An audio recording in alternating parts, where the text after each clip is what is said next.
you could ask up to 500 individual Tom Hanks fans their favorite movie starring the beloved actor, and I'm willing to bet not a one would say 1982's Mazes and Monsters.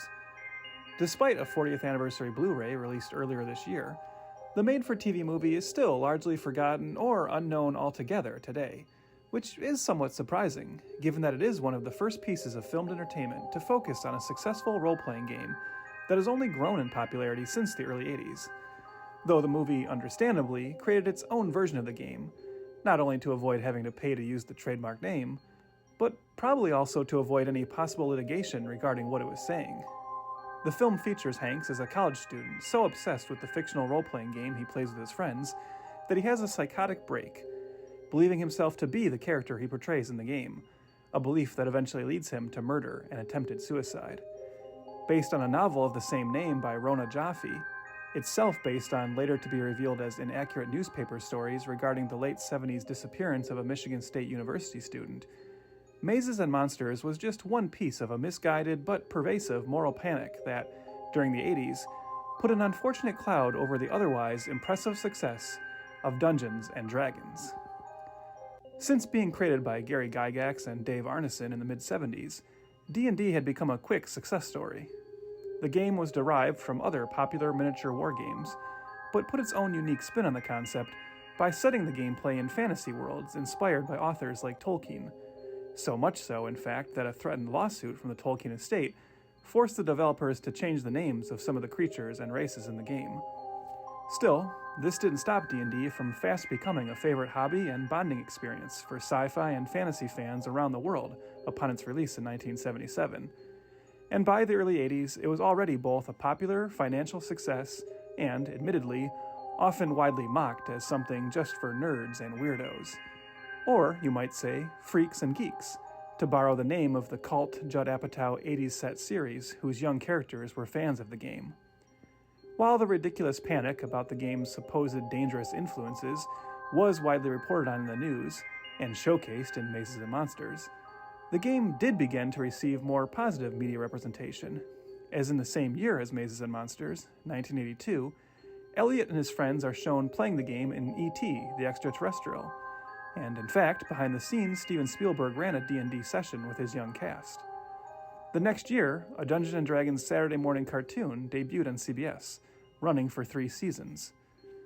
Over the following decades, characters referencing or outright playing D&D, or fictional games clearly based on D&D, would become a recurring theme throughout various geek-focused TV shows like Community, Buffy the Vampire Slayer, News Radio, Futurama, The Big Bang Theory, the aforementioned Freaks and Geeks, and, perhaps most significantly, the Netflix smash Stranger Things, where not only is the main character's love of the game a significant portion of the show, but several of the show's villainous monsters were named after creatures from the game.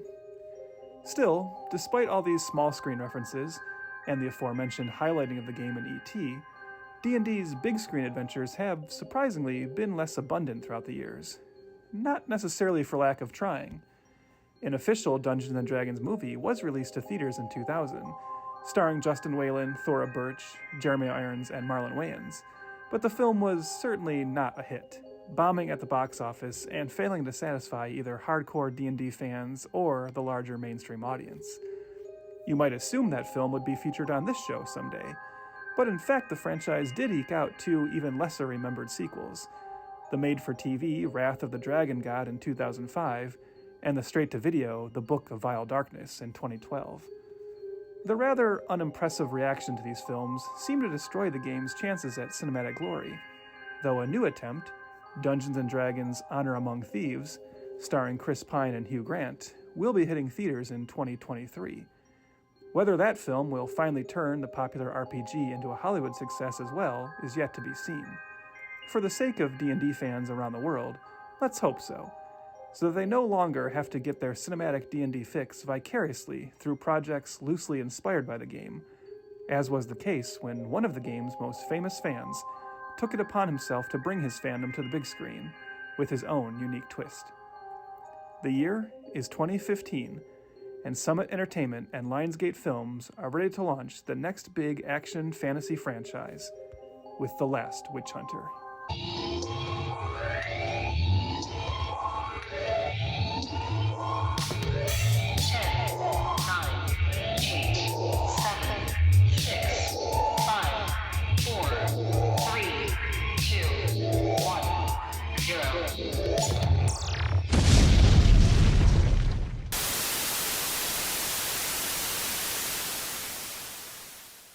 Forsooth! Welcome, weary travelers and adventurers, to another installment of Ye Olde Failure to Franchise, the recorded tome dedicated to some of Hollywood's most epic mistakes, missteps, and misfires. I am Sir Trevorus of the Snyderium Guild. And I am Christophorus of the Sorgy Order. That sounds a little bit like orgy, but okay. It's a different kind of role play where I come from. Oh, okay.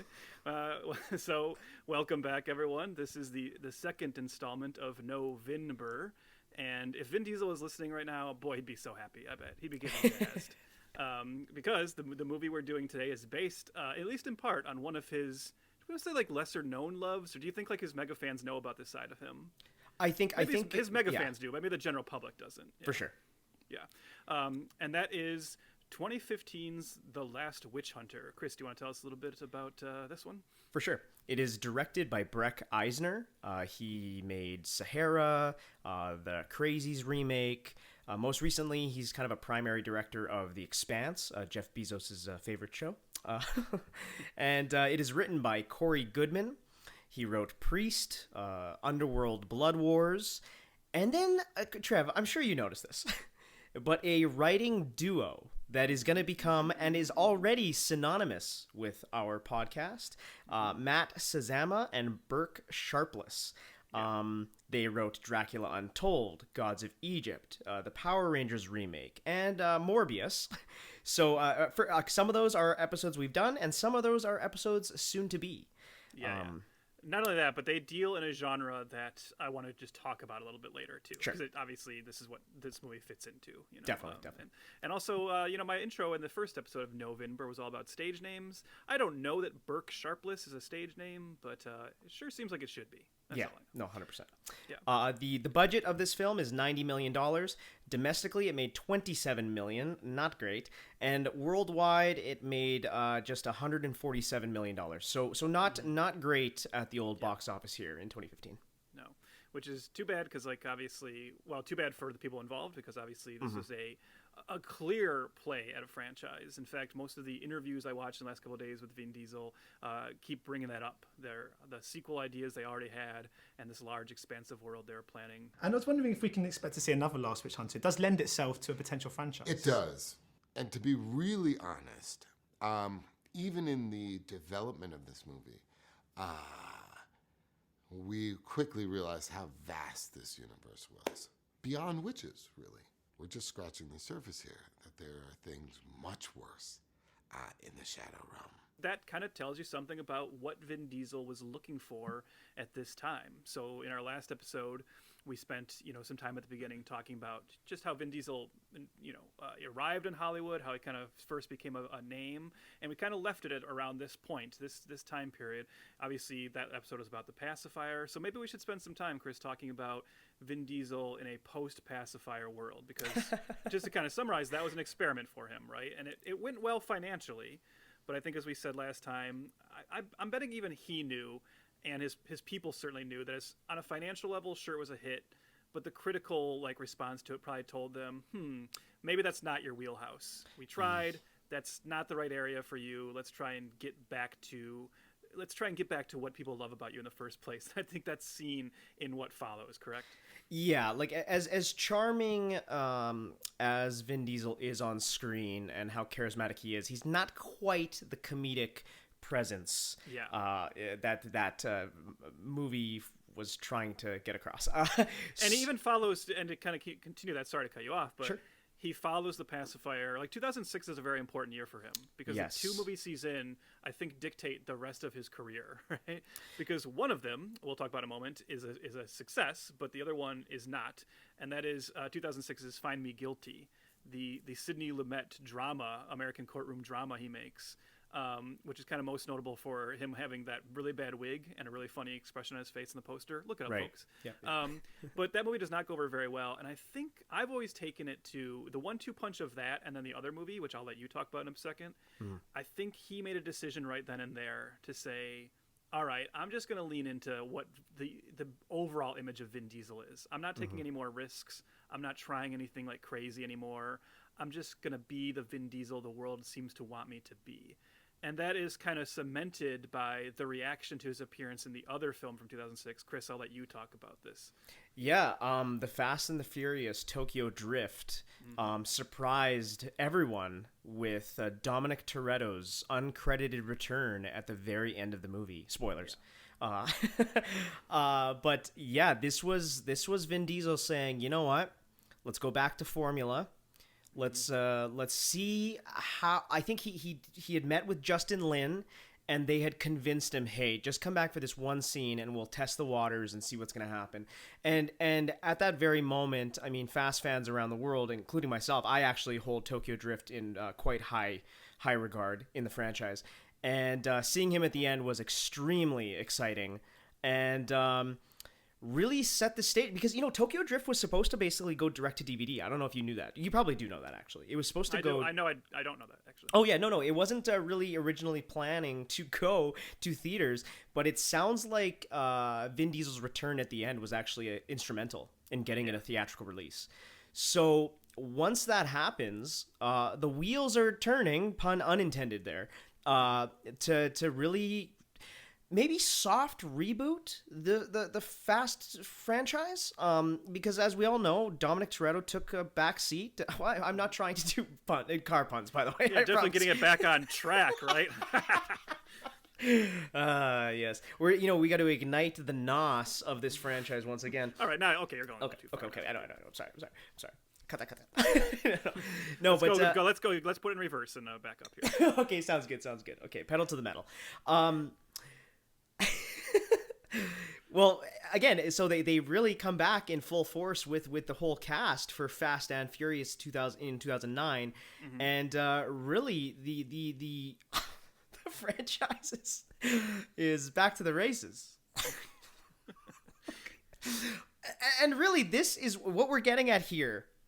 Okay, our last episode was pre-Pacifier, right?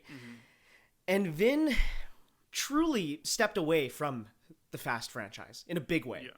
He left it for others to take over. And I think he's realized he has to come back. This franchise now explodes with his return, with Paul Walker. And it is extremely well known that him and Paul Walker, are the lifeblood to this series.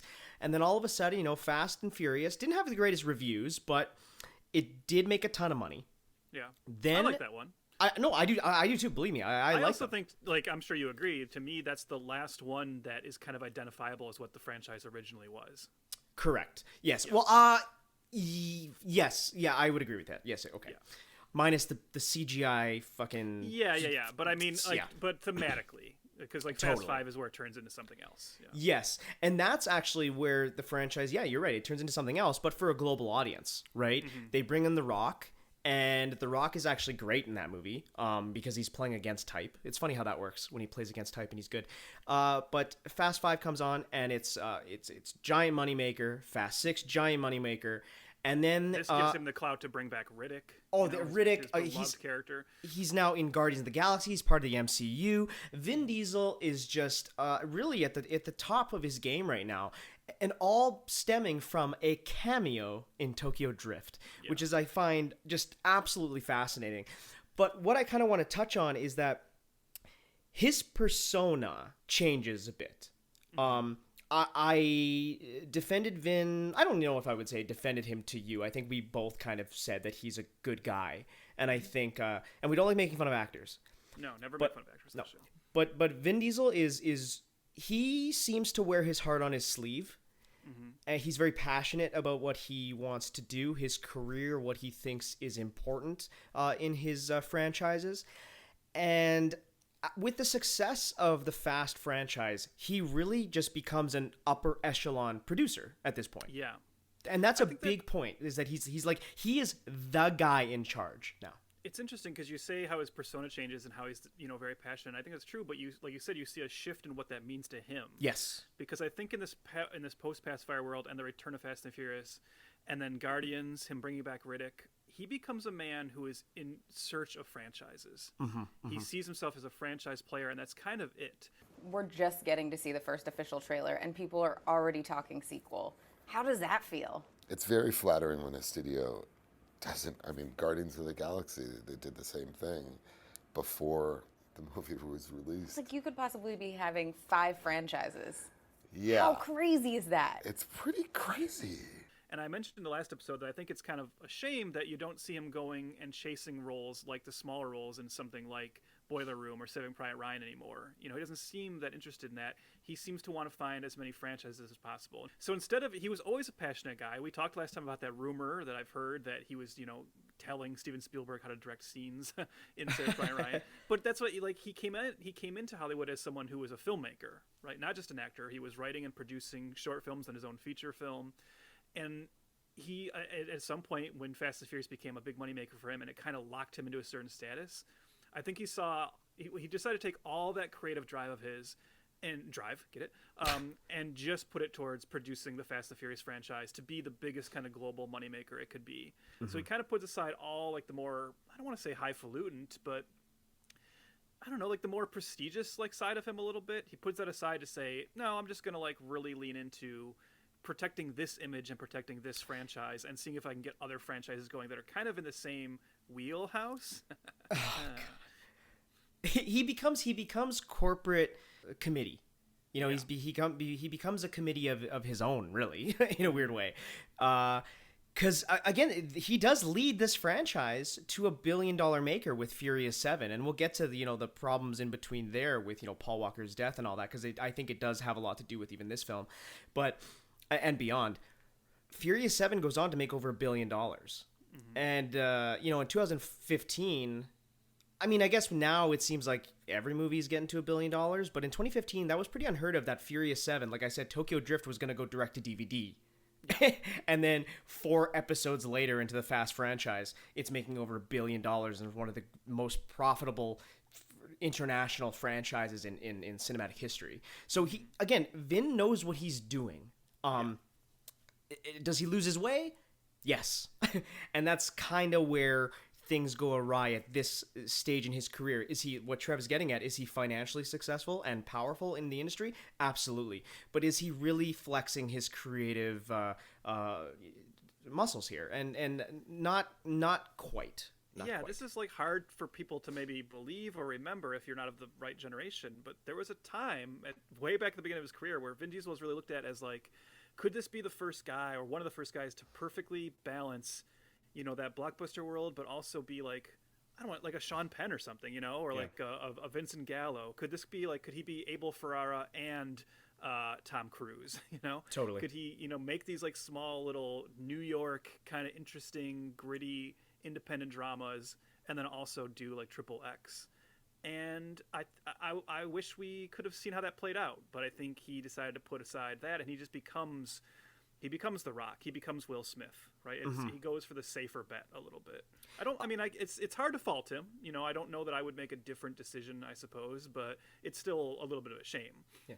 Well, I'm glad you mentioned Triple X because right after he made Triple X, he actually wrote the foreword for the D&D 30th anniversary book. And as what we said before, Vin Diesel is a gigantic D&D fan.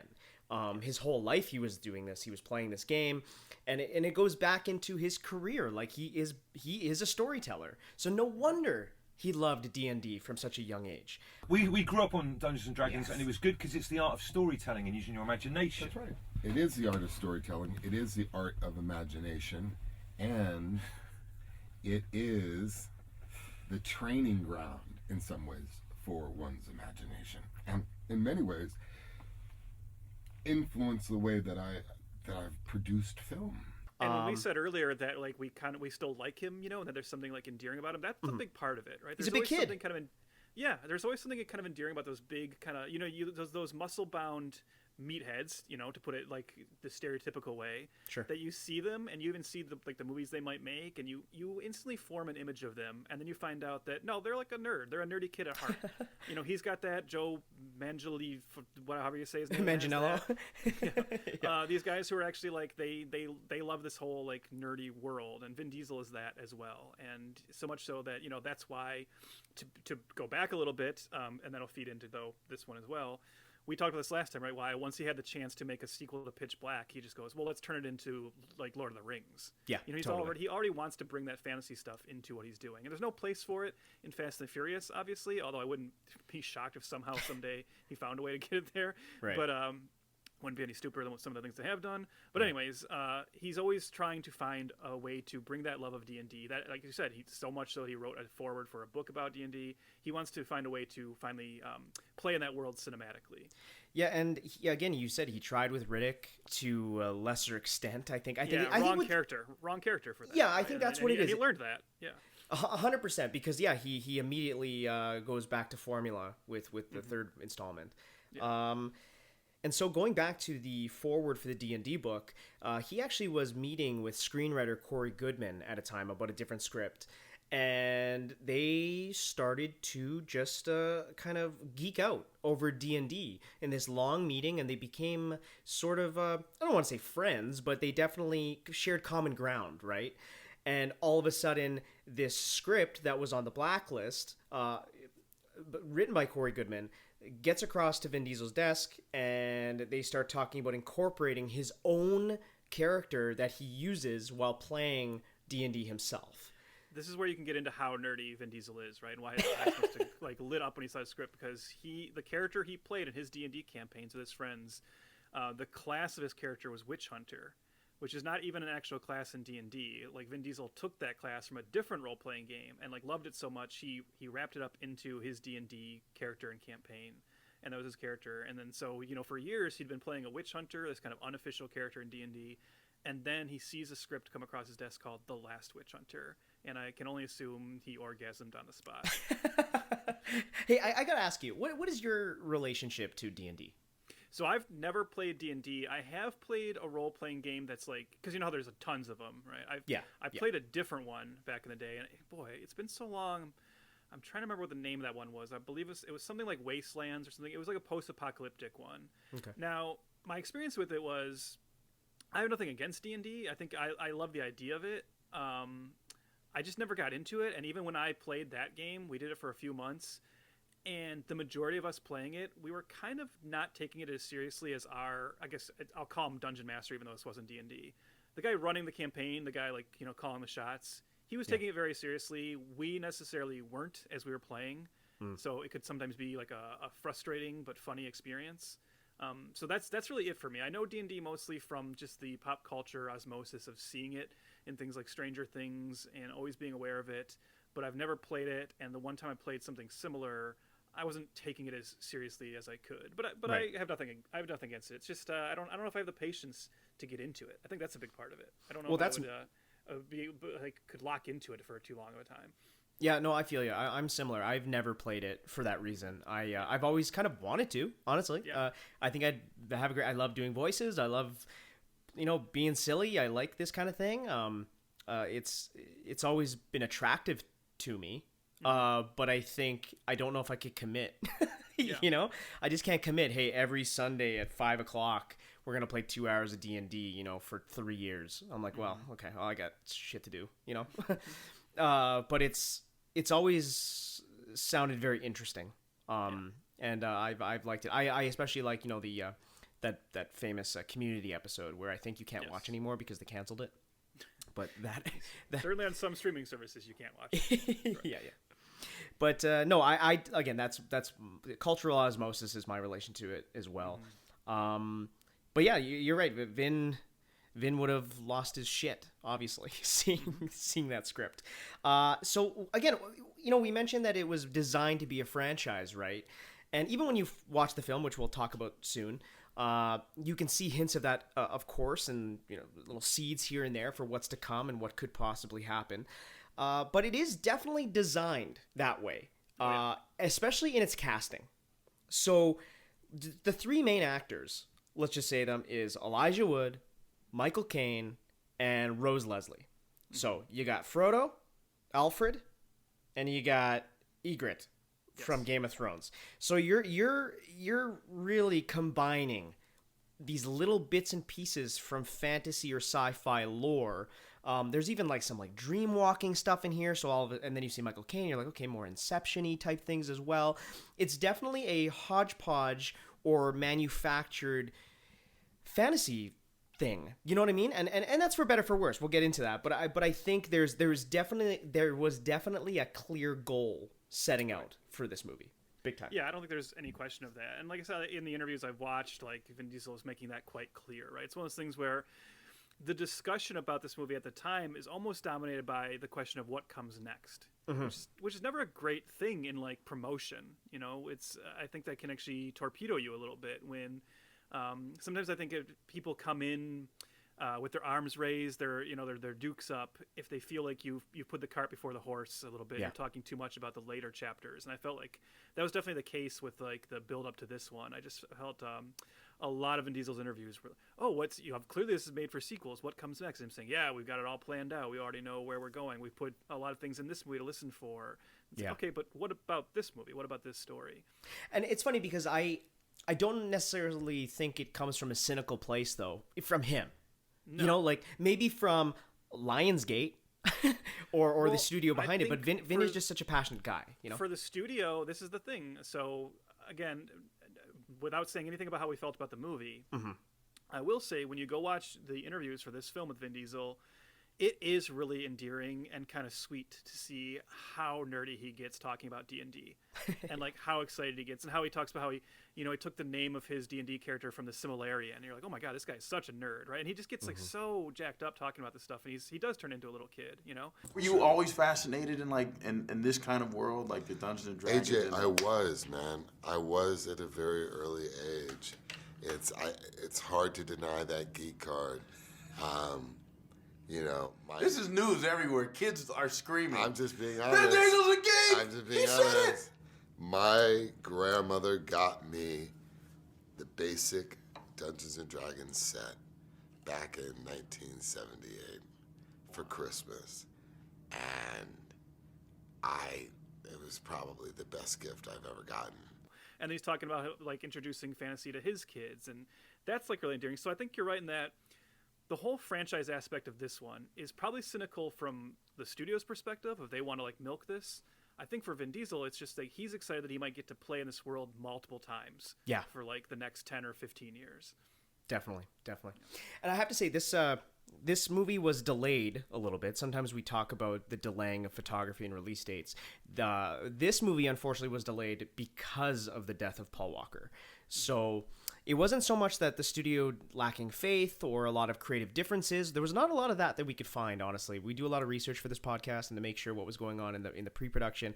This one seemed to have been a pretty easygoing production by all accounts, other than the fact of Vin Diesel losing, seemingly one of his best, if not his best friend. I just kind of put a pin in this for a second to tell, to kind of explain to the listener, if they're not familiar, just how close they were. I as a Fast franchise fan, I've always felt that the heart and soul of those movies were Paul and Vin. And when they came back together for the 4th and 5th and 6th and half of the 7th, you can really see it. You can really tell. It's palpable. And Vin named his kid after Paul. He eventually walked his daughter down the aisle. I think he's her godfather, right? Yes, he's your godfather. They were like real brothers, and that's what I think is shone right through in that franchise up until his death. And for me, I think a lot was lost with Furious, or whatever the fuck the 8th one is called, and 9 was just horrendous. And I think losing Paul really did a number on Vin. And he's even stated in some interviews about his grieving process making this film. Doing this character at the time that I did it, it's no secret that the last year has been a dark year. And probably no coincidence that I played a character that thinks about death the way that Calder does, and is melancholy the way the character is. When you meet Calder, you very quickly learn that he's masking pain and sorrow, and that's probably the best way to describe the whole last 2 years, or almost 2 years.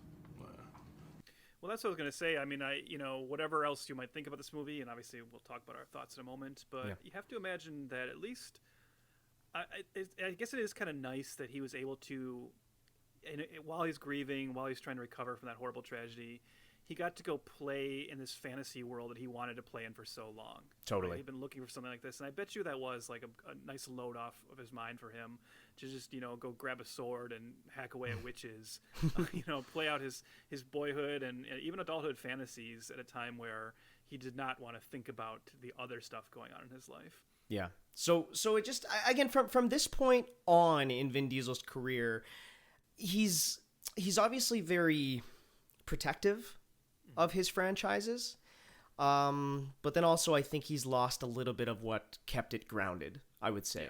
But I just thought we'd put a pin in that and just say kind of what thought process it went into even making this movie. You know what I mean? I think you're right, because I think I hate to say this because we don't like making fun of actors, but in terms of like his persona changing, I think, does this make sense to you when I say the Vin Diesel who still had Paul Walker in his life probably doesn't get into that stupid feud with Dwayne Johnson?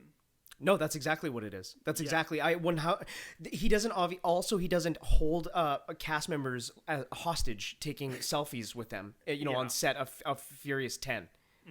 It's there's a piece of him that's missing, honestly, and I think it's very noticeable. He has to become more protective of the franchise because it's the piece of Paul Walker he still has. Yes. And he feels like now he's doing it for the both of them. Like he's trying to keep this thing going in memory of Paul Walker, but that also means he's working so hard to like keep it alive and to expand it to probably beyond what it should have been, make it go on longer.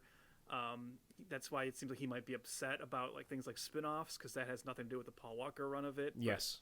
But, yeah. So I just think it's difficult to talk about because you can get it, you can understand it, and I feel horrible for him that he lost his best friend that way, but I think it definitely did turn him into a different person as a producer and a filmmaker, maybe not for the best. Correct. Yeah. And that really, covers where Vin Diesel's at here going into this film. But what's there to say about Breck Eisner, the director, the visionary? Oh, you mean Michael Eisner? So speaking of stage names, he in fact has adopted one. Because, and I don't know how well known of a fact this is, primarily because I don't know how well known Breck Eisner is, but I'm guessing a lot of people who know the name Breck Eisner and are aware of him do know that he is the son of former Disney CEO, chief executive, Michael Eisner. And his actual name is Michael Breckenridge Eisner. And he didn't want to be confused for his father and everything, so he decided to take his middle name, shorten it, and go by Breck Eisner. I wanted to talk briefly about him and him being the director of this. We're going to talk about him again later in Failure franchise because he also did Sahara, as we said, which is known even today as one of the biggest money losses of all time in Hollywood, and a definite franchise attempt. But we don't like talking shit about directors. But is this our spin-off a bit? Breck Eisner always has struck me a little bit as the proof of nepotism that everyone complains about in Hollywood, like the fact that his dad was Michael Eisner. He went to school. He went to Harvard High School, Georgetown University, then went to the USC into their film school, where he got a degree in film production. So that doesn't surprise me. We've said before, the reason I sometimes bristle against claims of nepotism in Hollywood is it does make sense that entertainers' kids will go into entertainment. Of course you would. That's what your parents do. It's the world you live in. But then you kind of look at Breck Eisner's career and you see that his MFA thesis film, Recon, was made for a budget of $21,000. It was produced by Stephen Cantor. It starred Peter Gabriel, Elizabeth Pena, and Charles Durning. It screened at the 53rd Venice International Film Festival. Okay, like you wonder, is he calling on the clout of his dad? Probably, right? Yeah. And that leads him into a very successful like commercial directing career. Then he gets to make he makes a TV movie for Sci-Fi Channel. He makes a small film called Thought Crimes, which was meant to be like a backdoor pilot, but instead went straight to video as a film. And then suddenly he's just given Sahara. of course we see that happen today. Sometimes, franchises, even in, we see this happen a lot with the MCU, where they just kind of pluck someone up from one successful indie or something, give it to them. But even that's always a little bit suspicious too, because with them you always feel like they're doing it because they can push those people around. I guess the point I want to make about Breck Eisner, and I don't know how much you've clocked this, because this probably happens more in the circles I follow, like the horror and sci-fi, really nerdy world. But he's one of those guys who, for no real reason and with no gigantic successes to his name, he always seems to be in the mix of all these different projects. For like a long time, he was supposed to direct the remake of Creature from the Black Lagoon. He was attached to the remake of Flash Gordon at one point. He was going to remake David Cronenberg's The Brood, which sounds like a horrible idea. Thankfully, that did not happen. He was attached to direct Escape from New York, the remake. There's just so many things. He was originally supposed to direct the Karate Kid remake, which you and I liked quite a bit in the show. He actually left that because of scheduling conflicts with this one. It's just interesting that for someone who hasn't made very many movies, and only one of them being kind of arguably a minor hit, and that is 2010's The Crazies, which another remake, which I will say I like quite a bit. Yeah, same. I actually like his Crazies remake a lot. I like it more than the original. I know. To come at me, Romero fans. I love. What am I saying, Romero fan? I love Romero, and I act like I'm not one of them. But, exactly. You're like the head of that club. Meanwhile, George Romero made my favorite movie of all time. But Breck Eisner's Crazies is better. Sorry. Anyways, that's like his only like kind of modest hit, and he's had these like other like failures, and I just don't understand why, other than who his dad is, why he keeps getting attached to things. Is that like shitty to say, or do you kind of agree? I don't know. That just seems like Hollywood in a nutshell. I mean, so many people fail upwards. So many people do it. And honestly, though, like, he hasn't really done much since then. Like I said, he's really just been kind of directing The Expanse, which is done now. Yeah, I guess that's what I mean. Like, when you say failing upwards, I guess that's what I'm kind of getting, like, I don't even want to say annoyed about, because I'm just so used to it. Sure. But to go from, like, a small, straight-to-video movie like 2003's Thought Crimes, and then be given Sahara be a gigantic flop, right? One of the biggest of the time. If he was not a white dude with a powerful dad, especially if he was a woman director, his career would have been over after Sahara. But instead, he was able to kind of roll into like The Crazies, and even then going into The Last Witch Hunter, and then getting more TV work. And it's I mean, all right. I mean, explain Neil Blomkamp too as well. You know what I mean? Like, it's just, it's such commonplace at this point. I understand what you're saying though, because we both have defended nepotism, I guess. But I don't necessarily think this guy needs his dad to be Michael Eisner to have the career he's had, if that makes any sense. Like, I think he got it rolling that way. Yes, I agree with that for sure. Everything since probably just represents like the worst like Hollywood impulses to just keep using a guy who's like not really justifying it. Yeah, and honestly, he's kind of workmanlike, right? Well, we're about to talk about the movie, but he's probably just a little bit more workmanlike and shoot here and do this. I mean, we'll talk about the movie, but I just he's just kind of a nothing burger filmmaker, maybe. I don't know. Yeah. That's what I mean? I guess that was my long way of saying that. Like, he's very much you being long-winded never ever happens. he's very much the ultimate like, oh, it's a Breck Eisner movie. Oh, I guess that'll probably have no vision, And I say as someone who likes The Crazies, but it's not like I watch The Crazies and go, well, there's a definitive like filmmaker's vision. I think he just benefited from getting Timothy Olyphant at just the right time as a leading man, a fun script, and just making like a fairly enjoyable basic B movie. And then you put him into something bigger like Sahara and Last Witch Hunter, and you wonder, is there anything really here? But is there an engine here? To go back to our Fast and Furious analogies. I think that's a great way to just jump into the movie proper. Yes, let's do it.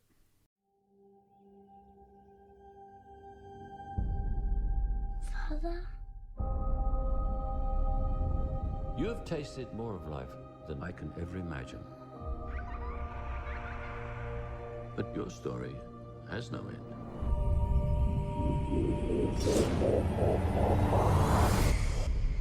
Do you know what it's like to live forever? Your immortality has made you the greatest soldier of the Action Cross in a war between our world and the next. I've waited my entire life for the opportunity to help you. And now's your chance.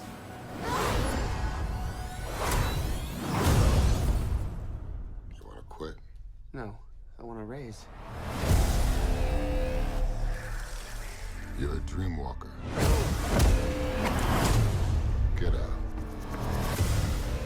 I need you to take me to the dream world. It's the only way to fight what's coming. If you die in there, you die out here. And I need you to wake up. You are in a trap!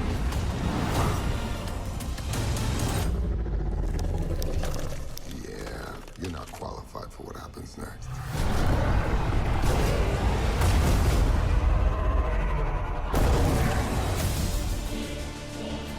The most powerful witches that ever walked the earth are here to destroy us. And so it begins. There's some very bad things out there. Who says that a witch can't hunt witches?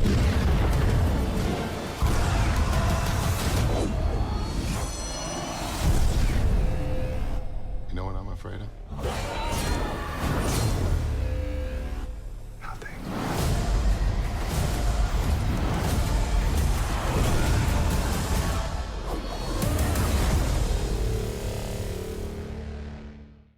Cursed with immortality, after a fierce battle with a dark coven of witches and their horrifying witch queen, the valiant warrior Calder now walks the earth for 800 years.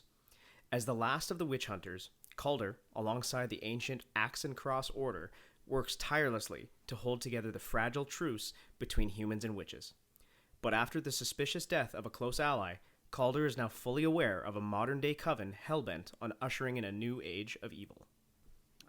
The Last Witch Hunter doesn't really sound like a Dungeons and Dragons plot, but we'll talk about what those connections are as we discuss the film, I guess. Chris, why don't you go first on this one? Sure.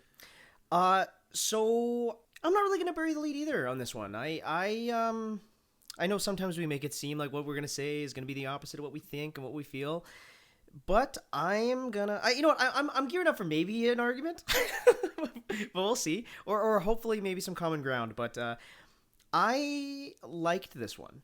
I'm not saying I loved it, but I thought it was fun. I thought it was a good sit. I think Vin genuinely seems like he's having a good time making this. You can tell that this kind of fantasy property holds a close, place in his heart. He still has a hard time looking silly, though, I will say that. But his charm and screen presence still shine through. It's kind of dorky. It's kind of Constantine meets Men in Black meets Blade. And I liked the visuals of it. I thought the visual effects looked pretty fantastic, honestly. Lots of CGI, a lot of CGI gobbledygook, I get it. But it looked good. The design work looked nice for me. I don't know. I was into this world. I was into the. I'm kind of a sucker for casual magic, in the vein of like Harry Potter or something, where you go into like a room and there's like casual magic happening in the background and in the foreground, and the whole mise en scene of it is magical. But yeah, I liked Vin in this role. I think this plays to more of his strengths. It could have been more goofy, but I think that would have been MCU-izing it in a weird way, because I saw a lot of criticism being like, it's not funny enough, and I'm like, well, I'm like, why does everything need to be super quippy? I'm just kind of tired of it. But I thought this was a nice vehicle for Vin, and I enjoyed it. I did enjoy it. I would say under my 4-star scale, I gave it a soft 3. I thought it was a decent time, and I'm looking forward to discussing it, honestly. I have been. I watched it a couple days ago, and I did like this. How about you? Chris, I wish you could see the notes I have in front of me so that I could prove that this is true, but you'll just have to trust me on this. Okay. One of the first things I have written on my notes is, this is some mid shit that I'm sure Chris is going to find a way to defend. Because I was watching this and going, this is like a Chris movie. Yeah. This is definitely not a Trev movie. Yeah, That's funny. Did I like it more than The Pacifier? Yes. Do I Okay, think it's, good. Arguably much better than The Pacifier? Yes. Is it the kind of movie that I think is so bad that I get angry about having watched? No. When I say mid, that's exactly what I mean. I think this movie is very indicative of a kind of movie that I think just doesn't interest me anymore. Sure. We may have talked about this before with some other films. I watched this and totally had the sense that like 16 to 18-year-old me would have been really into this. Totally. And I think I've just seen too many movies like this. And this kind of does go back to something I said about The Pacifier. But again, to clarify, this is much better. And if you have to watch one of the two, pick this one. But whenever I watch these movies that exist in a certain kind of genre, I'm always asking myself, is there anything there that's special enough to rise it above the better entries of that genre, or even the majority of them? And with Last Witch Hunter, I just kind of didn't feel that. Sure. It just kind of washed over me a little bit, where I was like, yeah, this isn't horrible, but nothing is really grabbing me about it either. And so I wanted to read you a list of movies here, and this is an abridged list of this, because I was trying to think, like, what do you call this genre? And I guess from what I can see, the best attempt people make is dark fantasy action. And it's just a genre that all these movies feel like such of a piece to me. So you have like 2005's The Brothers Grimm, 2009 Solomon Kane, 2011 Season of the Witch, 2011's Immortals with Henry Cavill, 2012 Snow White and the Huntsman, 2013's Hansel and Gretel Witch Hunters, 2014's Dracula Untold, and then 2015's not only Last Witch Hunter but also Seventh Son. Right. Now, a couple of those we have already done before. A couple of those we will do in the future. But the majority of them were not successes. A couple of them, Snow White and the Huntsman obviously got a sequel, probably shouldn't have. Right. But you look at those and they're all clearly attempts at, like, I guess what I want to say is I don't know why Hollywood keeps making these movies because it's this genre that Hollywood keeps going back to, and I don't think it has a big enough audience to ever justify how big they're trying to make the movie. You know what I mean? Like, all of those feel like they were like positioned to be gigantic hits. And that audience seems to like never or almost never show up for these. But that's the thing. When it hits, it hits. Yeah, and I think like, that's how many can you point to? That's the question. No, 100%. And like this is chasing the Harry Potter type of thing, right? And I get it. Well, but that's the thing. Like the thing about Harry Potter, and that's why I say that's why I wanted to point out dark fantasy action. Yeah, Harry Potter right. also has a family element, until you get to like the later ones, but you've earned that at that point. Sure. This adult fantasy realm, I think, is a lot tougher to pull off. And yeah, like I agree. Like the CGI is fine. I did kind of feel. I'm surprised to hear myself say this, but I actually kind of disagree with you in that I do wish this was a little funnier. And again, This goes back to my problem with Pacifier, where I think when I just mentioned it before you played the trailer, right? That when you watch the interviews with Vin Diesel, I find him so endearing and so likable when he turns into like a little kid, and he's just like so goofy in his interviews, and he's so excited to talk about D&D. And I really do think, just like I said with Pacifier, his stoicism can be like a negative in his on-screen persona, I believe. I wish he was like a little bit more charismatic in this, and I wish he wasn't so stoic. And if he is going to be stoic, then I wish there was a good comic relief character here. I think the movie did kind of need that a little bit. I would say though he was a little less stoic in this. This movie uses him better than Pacifier. Don't get me wrong. Yes. But I think there's still something missing. I'm not holding this against Vin Diesel. I feel like anytime I watch a movie with him that I don't enjoy, I always feel like the movie's using him wrong. Because as I said, I've seen him be very charismatic and very compelling in other movies. And even like you said, the early Fast and Furious movies versus the more modern ones, right? When he positions himself as a more stoic, unkillable Superman, it gets a little boring to me. And I thought that was a problem here too. This one though, okay, so can we put a little pin in that unkillable section, because I'm gonna tell you the reasons why I really like this movie, and what I liked about this movie, what I really did enjoy about it, is that you know me and my rules. What are the rules? Here we go with this. What are the rules? Our listeners know about me and my rules, and how when you do a fantasy film, superhero or otherwise, you gotta stick to your rules.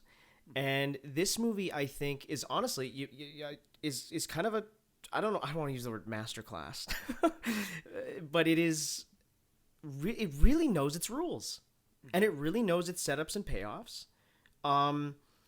He's an immortal being, so halfway through the movie, I'm thinking, man, this guy's immortal. Like, why do I care when he's in fights and stuff? And I'm like, oh, he's just gonna win every single time. Well, halfway through the movie, it does weaken him. there is a moment where you realize, oh, this can actually weaken him if we use this dream walking, getting into his mind thing, And that comes up later. I don't want to spoil it right now. But I think that the breadcrumbs for the plot are laid out really, really well. That when I started to ask myself, this guy is unkillable, the movie responded to me in the time that I was thinking that. So when the time comes when he is maybe killable, it works. And I think Vin is charming in this movie. He's very, I'll say what kind of bugs me about the movie first. Okay, the movie begins with him in 800 years ago in the past, right? Mm-hmm. And by the way, he looks awesome in that whole sequence. Yeah, he looks great. It looks great. And I remember when this trailer came out and people were talking about it, people were ripping on his beard and all this other shit. No, and I'm like, cool. He looks great. He looks awesome. He looks like big, like Norseman kind of. Mm-hmm. He looks awesome with this huge beard. And that whole sequence is great. He fights the Witch Queen. I love the design of the Witch Queen, by the way. So anyway, he kills the Witch Queen, but then the Witch Queen curses him for eternal life, that he will never die.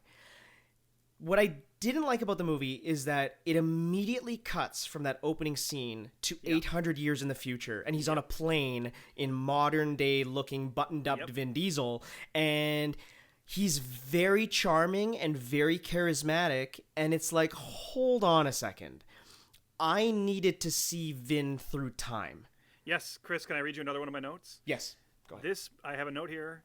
This movie needs a Wolverine Origins opening credit sequence. Yes, totally. Yep. Yeah. Totally. First of all, I hate that you talked about that movie because it's a piece of shit. but that opening credits is amazing. Parts of it. Yeah, the only good part. But yes, you're so right. I needed to see Vin in history and going through this order and killing witches, and then because what you realize in that first scene. He doesn't kill this one witch that is accidentally using magic on a plane. So all of a sudden you're thinking, oh, so he doesn't kill these witches anymore? And it tells you later that the order has changed over the years, that they imprison them. Again, a setup and payoff for later.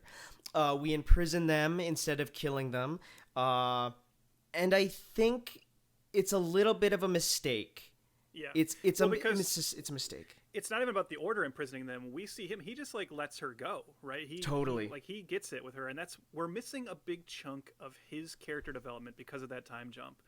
Not only on a more superficial level, we go from that far in the past prologue to jump ahead to he's on a plane and he's dressed in a button-up polo, and has jeans on. It's all right, he's become very modern, and so we miss that, right? We miss seeing this character learn the modern world, be introduced to it over time, because he just feels so modern for the rest of the movie. There's there's no real sense of him as a man who's lived 800 years. Definitely. I would say. I agree.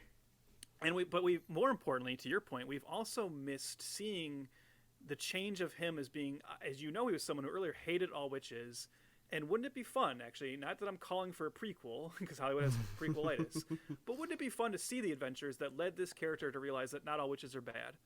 And to become kind of more trusting of them and say actually some witches are good and I can work with them and I can let some of them go. The movie just has us instantly accept that, and that's, I don't know, that needs to be there. We need to see that. And that's my biggest negative with the movie. That's honestly what keeps it from being an upper echelon fantasy epic in that sense, because yes, you are racing to the end point of where this character should have had his arc already. You know what I mean? His arc should be learning, like you just said, he should be learning that not all witches are bad. You can't do that arc again. To also jump ahead to something there. Sometimes when I watch movies like this, and I know you have this as well, because we, in doing a little research of this, I did see that this is a movie that brought on additional writers, and went through, various drafts and permutations. And sometimes you can sense that watching the movie. Mm-hmm. You can definitely feel when a movie is cobbled together from multiple drafts. And so through the course of this movie, we'll talk, some story details as we go along, I'm sure. But through the course of the movie, he ends up kind of teaming up with this young witch named Chloe, played by Rose Leslie. He initially goes to her bar to try and get some information, but because of what happens there, she kind of ends up following him along the rest of the adventure. And she's very distrusting of him, because she's heard all these stories about the last witch hunter, and the whole witch community just sees him as this murderer, this person who comes in and murders witches. She's intrigued by him, but she doesn't really trust him, but he's totally cool with her the entire time, right? He never has a problem with her. He's clearly trying to protect her the whole time. He's clearly being nice to her. He's clearly on the up and up with her. And then later in the climax of the film, there's a part, I don't know if this bothered you as much as it did me, there's a part where he has to go off and do something, and he needs her to stay behind and take care of another thing, and he tells her, like, here, you stay with him, and then she looks up and she goes, oh, so you trust me now? And he kind of like smiles, and I'm just like, what? He's trusted you the entire time.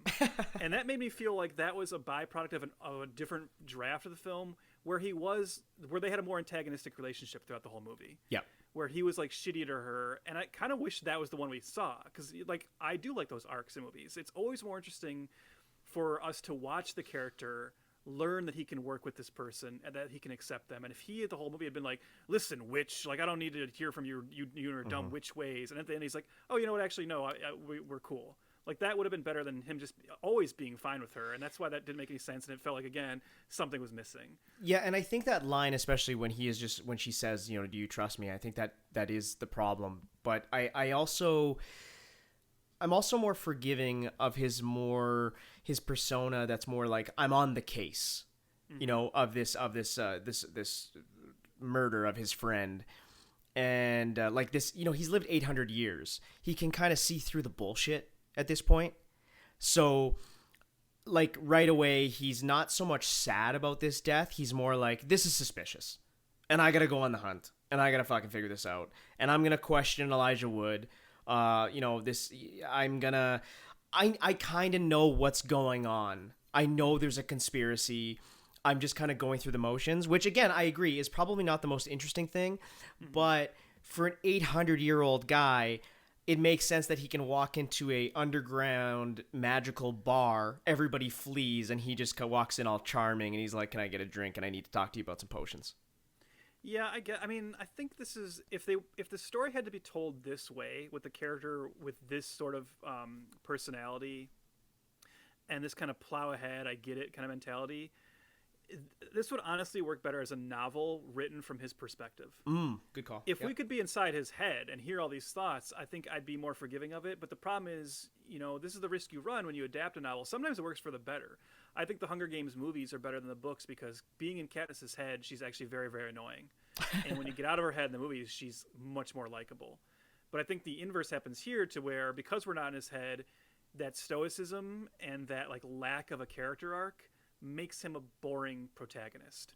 Because like, character arcs are the best thing of a journey, right? And he doesn't necessarily have one. His arc here is just that he finds something out about himself and about his past, but I don't know that it ultimately changes anything about what he's doing. At the end, he's still the exact same person he was at the beginning, I would argue. He's still doing the same mission. Yeah. And he even decides to keep working with the guy who was like part of the conspiracy against him. Like, all the pieces are in place at the end to just start Last Witch Hunter 2 and have it seem almost like the status quo is exactly the same. I don't know. That felt screwy to me. No, that's a good point. I think I just was like, I know I'm more into sometimes the vibe or something. You saw a guy set a sword on fire and slash a witch, and you're like, this is great. You want to know my first note? And you're going to trust me on this. Love a flaming sword. Which is awesome. It was awesome. Yeah, I did like that. That's so funny. Okay, you know me too well. Yeah, I don't know. I also I wish there was more of this. I wish there was more of Michael Caine and Vin Diesel. I thought more Michael Caine all the time. Yes. But I thought their chemistry was really, really strong in the first, the one or two scenes that they have together. I didn't know this before, but doing the research, you also saw that they were like friends for like a decade. Mm-hmm. And that was cool to see the chemistry kind of, show right off the screen. I also liked how every time Vin Calder talked to Dolan the 36th, which is his name, we should probably explain that, what Dolans are. Yeah, so Dolans are like these priests, kind of like that are working side by side with the witch hunters. Yeah, and they're kind of like. If you've ever watched the Highlander TV show or Buffy the Vampire Slayer, these are watchers. Totally. Yeah. So I like that they kind of grow old with Vin. Like, Calder does not age, so he grows old, and then he kind of goes through multiple Dolans in his life. And Michael Caine is older, obviously, but every time Vin talks to him, he calls him kid, which I thought was kind of like cutesy. I like that. I did like that. Yeah. The movie also doesn't let me down because at the beginning, Dolan 36 is like, I'm just a couple days away from retirement. You go, uh-oh. You know, that's...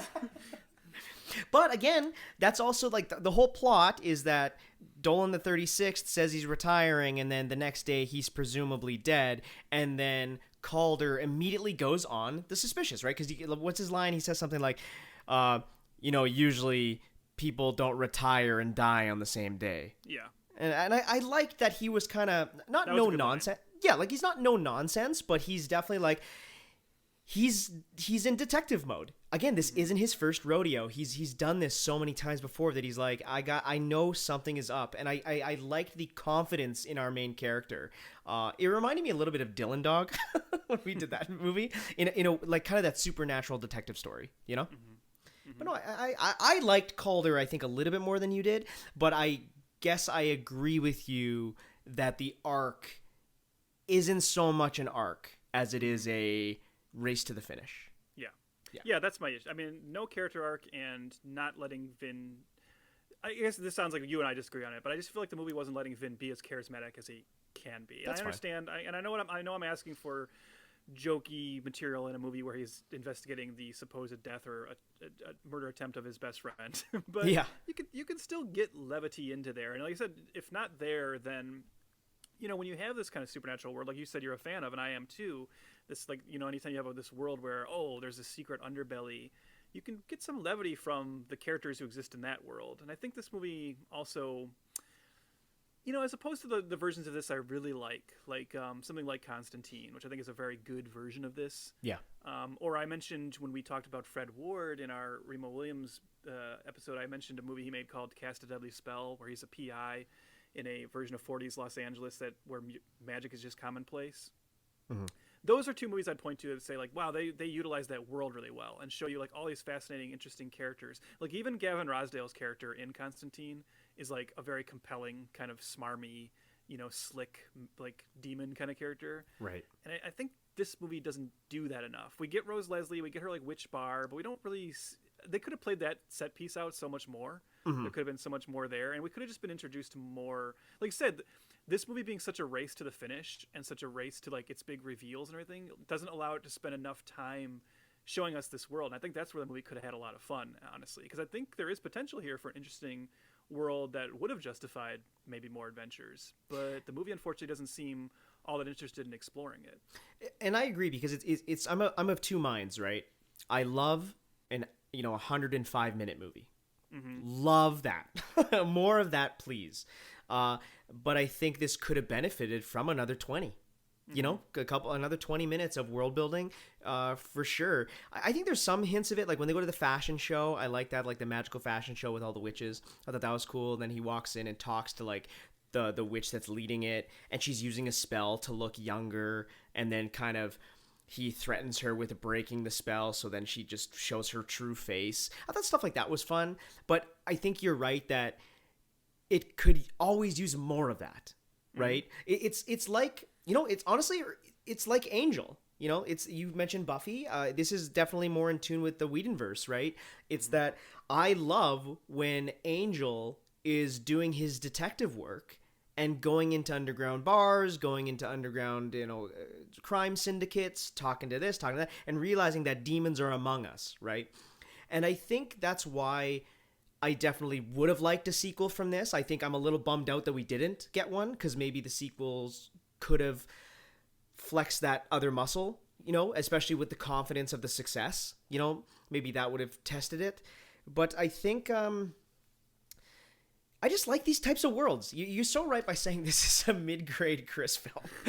You bastard. Because I can't argue that. I can't argue that. Even when you compare this to Angel, right, which is a pretty good comparison. But, one thing that Joss Whedon is good at. Well, there's two things Joss Whedon's good at. One is being a total scumbag of a human being.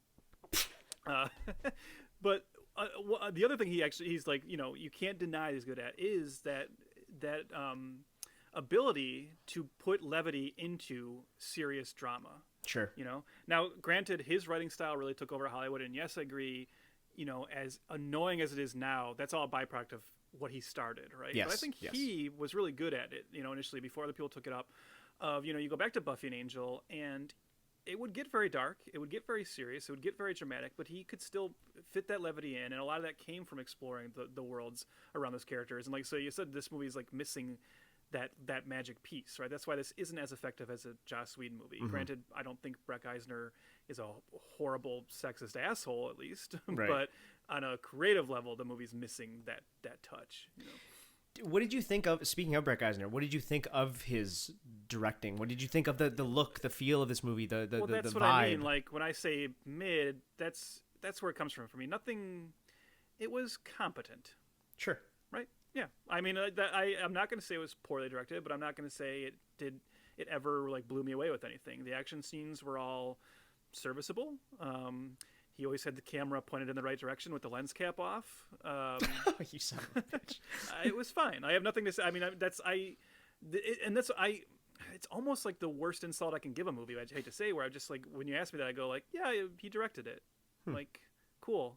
I mean, what did you did you so I saw that originally it was meant to be directed by Timur Bekmambetov. Yeah. Who made Wanted and Night Watch and things. Just thinking now that would have had some style, right? That would have been, this would have been a kind of a visual feast too, and this is not. This is just I don't know. It feels like a TV show kind of. Yeah. No. I would half agree, because if Timur made this movie, there would be a lot more style, and I think that's what this is missing as well. It's missing a visual language, a visual style to it versus the work for hire. Yeah. But we've seen a lot of work for hire movies on this podcast, and I think this one. I think it does look good though. I think it looks like the colors are vibrant. The production design is really well done. I like the costuming. I like the makeup of it all. I think the production design overall I was quite impressed with. Especially for only being this is gonna sound weird, but for only being a $90 million movie. Mm-hmm. This seems like in 2022 this is a $150 to $200 million movie. You know what I mean? Mm-hmm. And I think it's used very economically. And again, when it comes down to the directing, I think the setups and payoffs really, really work. I think the rules really work. And obviously that has something to do with the script, of course. But in the visual language of, it doesn't flat out tell you things. You have to piece it together, what's happening. Can I just spoil some stuff? I'm kind of dancing around some things. I think we need to spoil some stuff, because I have a disagreement with you about all of it, all the payoffs. Okay. Working very well. Okay. So let's spoil it. So from this point on, if you want to go see The Last Witch Hunter, go ahead. I think it was a good time. I liked it. Trev seems to marginally like it. You didn't hate it. Come on, it's no pacifier. If you're like a Vin Diesel completist, or you really like this genre, right? Yeah. If the other movies I mentioned earlier spoke to you for some reason, then you're probably gonna be okay with this. I don't think anybody would watch this and be like, man, I'm so mad I wasted an hour and 40 minutes of my life. That's not going to happen. No. It's what it is. Yeah, it's a decent, good sit. And I guess that's the reason we're talking about it, right? Because it's not, if it didn't excel to bring people in for another one. So I'll say, because I have a wrap up thought, but I know we're not wrapping up now. So let's get into these specifics, and then I'll kind of give my final justification for why I feel the way I do. Right. Spoilers. Mm-hmm. So throughout the movie, again, Calder is immortal. He can heal. He doesn't age, right? And basically, the whole movie, he gets into fistfights, and he's very confident about them too. And he gets, because the whole time you're wondering, okay, well, again, he can't get hurt, so he's confident going into the battles as well. And then we meet a Rose Leslie, what's her character name? I don't even know her character name. Chloe, sorry. Oh, and, good sign. You the character's name. Oh, you don't remember the character's name of Avatar? Okay. You just watched this movie 2 days ago, and you're already forgetting character names. Right. I rest my case. Natiri walks in. Okay, so Chloe walks in, and she is a Dreamwalker witch, which is a very rare witch, and she doesn't really need potions or spells to do what she does, but she can get inside your mind. That's a big part of it, without potions and shit. So basically, it sets up that you can get inside of Calder's mind, and you can weaken him there. So which leaves him to be vulnerable. So that sets it up for later. And then also you find out that the Witch Queen is being resurrected by this dark coven of witches. That's the whole idea, is that they actually, Calder actually didn't kill the Witch Queen. That order back 800 years ago actually saved her heart, and they've kind of kept it hidden because they don't want Calder to die. They want him to always be around to fight the good fight. You should explain the curse that she has made is that as long as her heart beats, he remains alive. And correct. They're keeping her heart so that he does not die. Correct. Why they would never tell him that, I don't know. Seems like that's information he could have and be fine, but whatever. That's true. No rebuttal. No rebuttal. Anyways, they inevitably resurrect the queen, and the queen takes back his immortality, and now he's a mortal being. So all of a sudden you're like, okay, now like the stakes are immediately heightened. He gets shot. He's definitely hurt. Which we know because we hear the gunshots, but we do not know because of blood, because this movie's PG-13. Yes, that is also a problem. I wrote that in my notes. This movie would have best been served if it was R-rated. Yeah. Sure. Especially even the great resurrection scene of the witch, like ripping that guy's face off and coming through him was very cool. I love that. It's like gooey and gross, but it could have been better. And then going back to that Dreamwalker magic, the Witch Queen is now linking all of those imprisoned witches and warlocks that, remember, we set up before that we don't kill them anymore. You know, we put them in a prison. And then they even kind of comment on that, being like, it's the perfect coven of revenge to be in there. Actually, I think this movie is pro-death penalty, just to let you know. So it's kind of the witch prison long game for them to be in this place, that the Witch Queen can come and sync them all up and use Dreamwalker powers to spread the Black Plague again to destroy the world. Mm-hmm. You know, magic. And I think, I don't know, that it doesn't say any of this stuff that I'm saying, but it's very visual and storytelling that you can piece together. Am I wrong? Like, did you not piece anything together while it was happening? No, you're not wrong. Like, that completely tracks. That through line is effective, as you said. But can I now counter with, when you talk about the setup and payoff, can I now counter with what I think is a failing on that aspect? Sure. Can we talk about Dolan the 37th, played by Elijah Wood? Oh, yeah. Go ahead. Yeah. So, I don't know about you, but when I start watching this movie, and so this was the first time watch for me, I did not even really know that Elijah Wood was in it.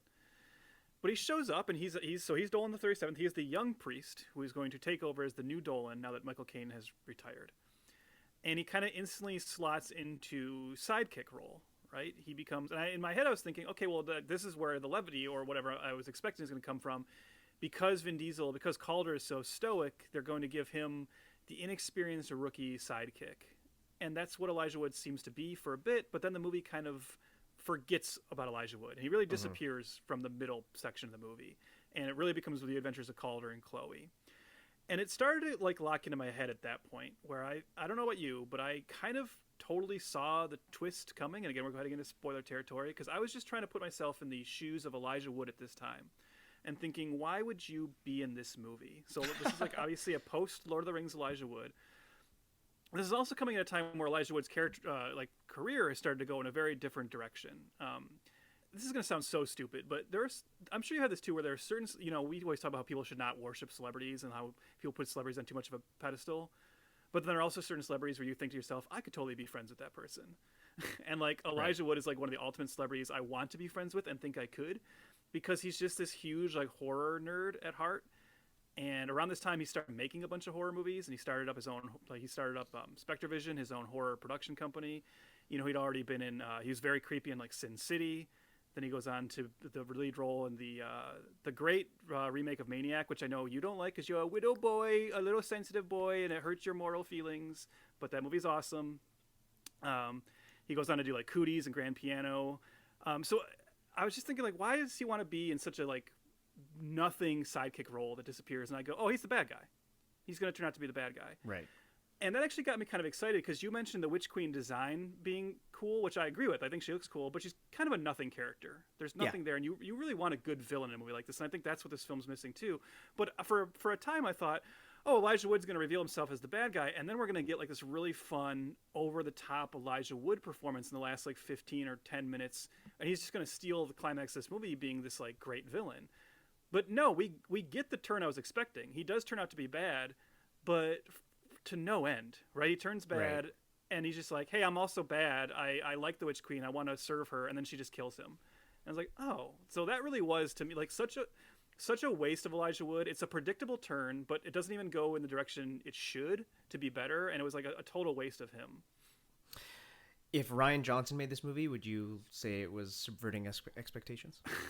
You can subvert expectations in a good way, and you can subvert expectations in a bad way. And I think this movie, misplayed that. That's all I mean. Like, I think that character could have been like a really fun if he actually was like even just her second in command at the end, but she did like work with him. And you just want him to be more over the top at that point. He really just comes in with a gun to Chloe's head and then is instantly murdered. And you're kind of like, well, what was even the purpose of that, other than to have another marquee name in the movie, I suppose. Yeah, no, I agree. It's it just kind of hits with a thud. Mm-hmm. And do you think that do you think it is because of the casting that it's disappointing? Like, if this was just let's pick a bad actor. We don't like making fun of actors. Like if this was like Taylor Lautner. Yeah, exactly. Yeah, well, I mean, if it was Taylor Lautner, I'd be mad he had as much screen time as he does. But yeah, I think that is. I think you do have to kind of consider the expectations that come along when you cast a certain performer. Sure.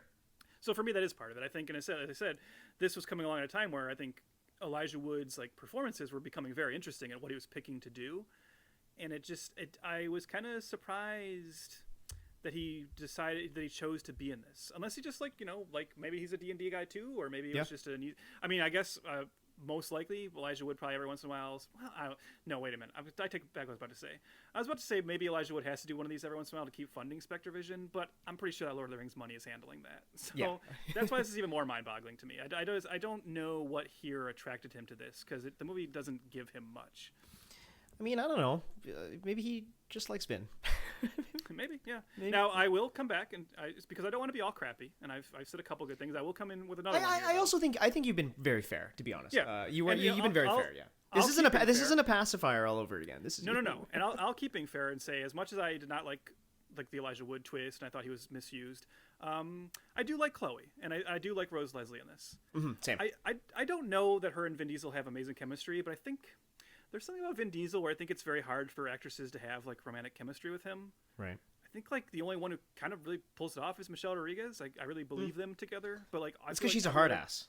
Yeah, that's probably you're right. I think every other time we've seen someone try to be like romantic with Vin Diesel on screen, it never really works, and I think that's true here. But she has this like really kind of spunky, aggravated energy in this that I like, and I just like Rose Leslie in general. I was just looking at her filmography and realizing she must be really picky, because she does not do much. She does not work a lot.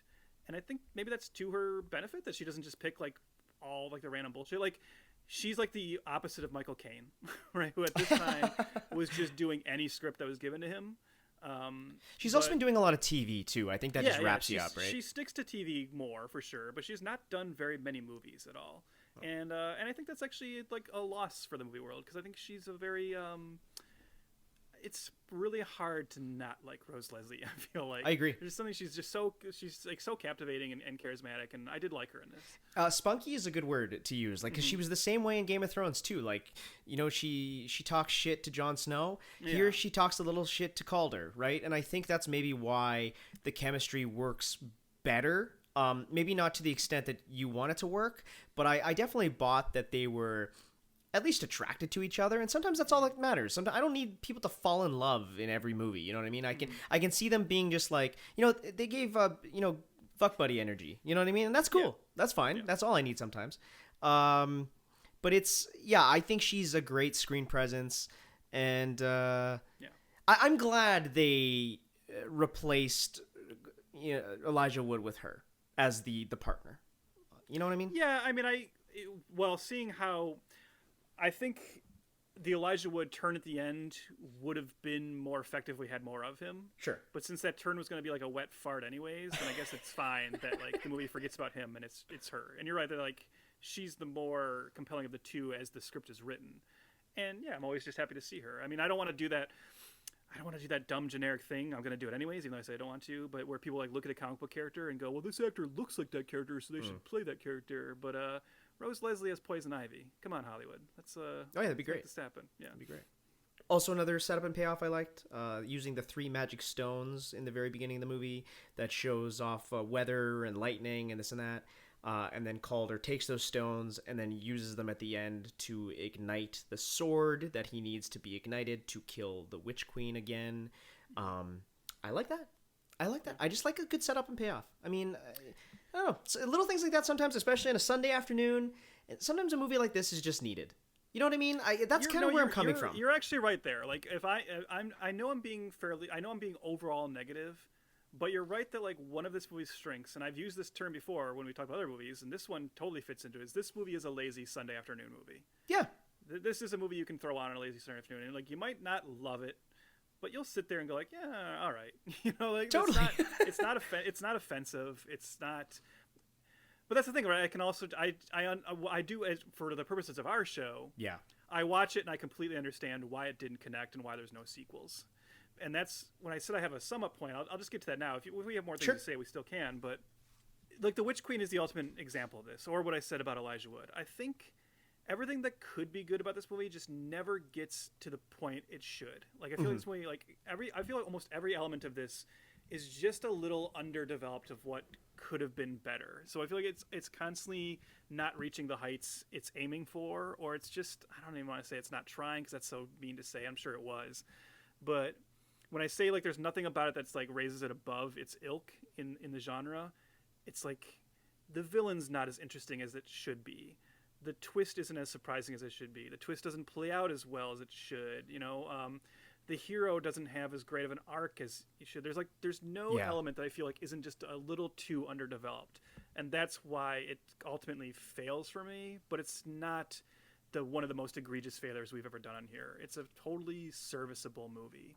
Yeah, and I think there's an audience for this. Like obviously you, dummies like you. Yeah, 100%. 100%. Like sometimes I just want to turn my brain off on Sunday afternoon and watch something like this. And you know, like I was never bored. I was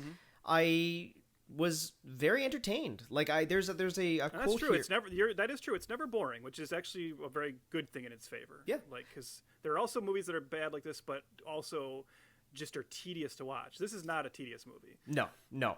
There's a quote from Alison Wilmore from BuzzFeed News. She had quoted it, "It is terrible. It is fabulously entertaining." Mm-hmm. And I agree with that. Not so much as it's terrible, but I just found myself into it. I like the mystery. I like the murder mystery. I like that, you know, right away they kind of say Calder's figured it out and he was like, you know, Michael Caine's actually not dead. He's in a curse right now, and I have to solve the curse. I mean, there's a ticking clock thing now, too, because he will die in a couple days. But I think you're right. It doesn't reach the heights that it should for the reasons of franchise marketability, you know? But, yeah, I think it's a fine movie, probably a bad franchise starter. Yes. Yeah. Yep. That's really all I have to say about the movie, to be honest. Yeah. That was kind of my wrap-up thoughts. I liked it and whatnot, but and I didn't hate it. The Trev stamp of approval. We're gonna get T-shirts that say that. Yeah. That's like my Jay Sherman thing. Yeah. It stinks. I didn't hate it. So that'll about do it for No-VIN-ber. I had fun. I had fun watching both. I think for me the most surprising revelation of this was, and I think you kind of fall into this too, where, well, you're slightly different because I didn't really like either movie that much. Sure. And I don't like the Fast and the Furious franchise anymore. I'm not like that attuned to like anything Vin Diesel's doing anymore. And yet, while doing this month and these 2 episodes made me realize, besides all that, I still like Vin Diesel. Yeah. Like there's just something about the guy where like, no, he seems likable. He seems like a cool, like he seems like a fun, like goofy dude. And like I said this last time, I'm rooting for him. Yeah. Like once Fast and Furious is wrapped up, I hope he can find his way into like a better franchise that suits his purposes. Whether that's finally Riddick coming back and getting back on track or whatever it might be. I would love to see him find something that better suits him.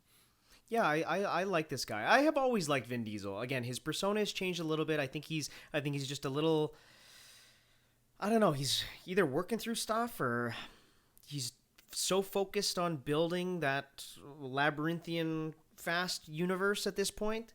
But I think, I've always liked Vin. He's a weird guy. He's a weird guy, but I like him, and he is. There's not a lot of movie stars out there, but I genuinely believe that Vin Diesel is a movie star. He's entertainingly weird, and he's like one of the last. We said this. I think we said this in the previous episode. He really is like he just got it in under the wire, that cutoff of like when movie stars could still be made. Yeah, 100%. Yeah. Team Vin over Team Rock. That's all I'll say. Leaving No-VIN-ber, Trev. Yes. It's that time of year again. I know. Okay. I'm excited. I'm very, very excited. It is the start of the holiday season, and we are going into the second annual what is it? It is the second annual Trev and Christmas extravaganza. So this, listeners, is when we gift each other a movie that we do not know what the other one has planned for us. So first things first, I had planned a movie for Trev, okay? And there's reasons why I planned this movie, which we will talk about right after he opens the gift. Well, anyway, Trev ruined the surprise. He basically is like what my mom used to do, and she used to find... I learned this about, 10 years ago, that she used to find our gifts as children that were all wrapped up, and she would sneakily unwrap them to check what she got, and then she would wrap them back up, and then she would act surprised Christmas morning. And that was apparently my whole childhood. She was doing that to me, and I am scarred from it. So, Trev, thanks. You did it again. Well, now, wait. To be fair, first of all, the only reason I ruined it was because I ruined it for the exact same reason you picked it in the first place. Correct. Right? But also, you didn't have to ever say that I ruined it. Like, that's kind of on you. You could have let that lie once I mentioned that I had watched it recently. Yeah, but then we couldn't tell the story. Okay. Okay, yeah. And you just wanted to use this as an excuse to bitch about your mom. I get it. 100%, and say that you are as scarring to my development as a human being. Anyways, so Trev, you see the gift right in front of you? I do. You know what it is, but please. I know what it is, but there's still the joy of unwrapping something. Yes. Rip into that bad boy, please. Yeah, there we go. Oh, okay.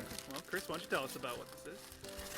Trev, you're looking at a beautiful, pristine copy of Batman: Mask of the Phantasm from 1993. So I have chosen this film for you, kind of under not the greatest circumstances, but also to uplift our feelings on the matter. Yeah. Unfortunately, we lost Kevin Conroy just a few days ago from this recording, who is obviously the voice of Batman through the entire Batman animated series. Just an iconic voice actor. And I have actually never seen Mask of the Phantasm. Yeah, which is crazy to me. Yeah, pause for dramatic effect. But I felt, you know what? I really want to watch this. So this is kind of a two-hander. It's kind of a present for me. But, unfortunately we lost the guy, and I thought maybe it's good timing to watch this movie in the beginning of December and kind of talk about... I've heard it's phenomenal. So I actually wanted to have a good experience this Christmas with my friend here. So. And apparently I let Chris down I decided to watch this the night of hearing the news about Kevin Conroy, but hey, that just means I have more time to even think about it and formulate my thoughts, and of course I will watch it again because I have no problem doing that. It's also very, very short. So yeah, no, it's awesome. Another reason I chose it 10 more times before we. Okay, great. Right, Chris, I'm glad you like it. Yeah, Chris, you'll notice that there is a package right over there by you as well. If you want to go ahead and unwrap that, and then I'll talk about the gift. Yep. Okay. Here we go. Okay. Well, okay. What's this? Well, let me explain. You just talked about this traumatic story from your childhood about your mom, but I wanted to, as a friend, wanted to make this a nice Christmas for you. I wanted to bring back some good memories of your childhood, And there is something you've talked about multiple times in this show, and that is your memories of being a kid and watching what I believe was called Space, the Imagination Station, back when you were younger. Yeah. And in particular, a certain show kept coming up, and so I wanted to tickle that nostalgia, button on you, bring back some pleasant memories, and that's why I've chosen the 1998 film adaptation of Lost in Space. You are not going to believe this, but you have to believe me. That was my pick before Kevin Conroy passed. For you. Nope. That is fantastic. Holy shit, we almost picked the exact same movie? Oh my god. That's great. Okay, cool. Yeah. Cool. I have never seen this. You've never seen this? Nope. This will be a first time watch for me. And I know so much we get to talk about Matt LeBlanc, which I know we're both huge Friends fans. Yes. Yeah, it's going to be great. So. Yes, your favorite actor, William Hurt. All right. It's, anyways. Our favorite Heather Graham. Oh, yes. Yeah. Let me just reach in. I'm right behind me is my DVD library. Let me just go get my copy, and then we can talk. Do you about have it? Yeah, I do have it. Oh, cool. Okay, excellent. Oh, I'm looking forward to this. Yeah. This is great. Okay, so that'll about do it for this episode of Failure to Franchise. Follow along at F2FPod. That's at F2, the number 2 FPod on all the socials. Like us there, like us everywhere. Also, rate, review, whatever you do. A star rating would be great. Also, just join the tribe, hit that subscribe, and we can spend the holidays together in the coming months. I'm really looking forward to this. This is great. Great picks. We got some great picks. stuff planned after the holidays too. So. Awesome. Yeah. Okay. Oh, one other thing I wanted to mention to you, Trev. Never ever call the Sentinel, monster from this movie, from The Last Witch Hunter, never tell Vin Diesel that it's a tree-like character. In this movie, you fight a rather large, sort of tree-like character, the Sentinel. And the thing is that you played... It's not a tree-like character. Stop. Come on, Emma. That's sacrilegious. But, I mean, you played Groot, so... Did you see all the skulls on this cat? I did, but on the exterior, kind of, it's like Twiggy. So, did you feel a bit conflicted fighting another Twig-like character? It wasn't Twiggy! Come on, stop calling him Twiggy! I don't think he was Twiggy at all. He was a sentinel made of bones and skulls and elements and what have you. Please don't say that. I would be very conflicted if it were the case. I suppose you would, wouldn't you?